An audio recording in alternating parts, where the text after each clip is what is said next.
ఎంతో విశ్వాసంతో గురుకులాలకు వస్తున్న విద్యార్థుల పట్ల బాధ్యతగా వ్యవహరించాలని, లేదంటే కఠిన చర్యలుంటాయని బీసీ సంక్షేమ శాఖ మంత్రి పొన్నం ప్రభాకర్ అధికారులను హెచ్చరించారు. ఫుడ్ పాయిజన్, ఇతర సమస్యలు లేకుండా చూడాలన్నారు. సిద్దిపేట జిల్లా వర్గల్ మహాత్మా జ్యోతిబా ఫులే గురుకుల పాఠశాలలో రాష్ట్ర స్థాయి క్రీడా పోటీల ముగింపు కార్యక్రమంలో మంత్రి పాల్గొన్నారు. గెలుపొందిన విద్యార్థులకు బహుమతులను అందజేశారు. విద్యార్థులు సైతం తల్లిదండ్రులు పెట్టిన నమ్మకాన్ని వమ్ము చేయకుండా కష్టపడి ఉన్నత స్థానాలకు చేరుకోవాలని సూచించారు.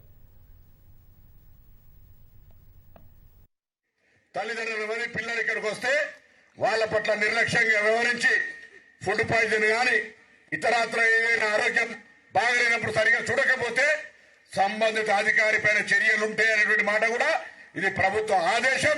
అందరూ కూడా బాధ్యతగా వ్యవహరించాలని కోరుతా ఉన్నాం. వసతులు లేదా ఇతరత్ర కోసం ఆలోచించకుండా మీ విద్యా బోధన పట్ల శ్రద్ధ పెట్టండి. తల్లిదండ్రులు గ్రామీణ ప్రాంతాల కష్టపడుతూ మీరు బాగా ఉజ్వలమైన భవిష్యత్తు రావాలని ఇక్కడికి పంపిర్రు. మీ ఉజ్వలమైన భవిష్యత్తు బాగుండాలంటే ఈ దశ విద్యార్థి దశ. మిగతా ఆలోచనలు పోకండి. ఏ విధంగా లక్ష్యాన్ని చేరాలి, ఆ దిశలో మేము పోవాలనేటువంటి లక్ష్యాన్ని కష్టపడి ఇప్పటి నుంచో ఒక లక్ష్యం ఏర్పరచుకోండి. జీవితం మళ్ళీ చేయలు దాటిపోతే రాదు.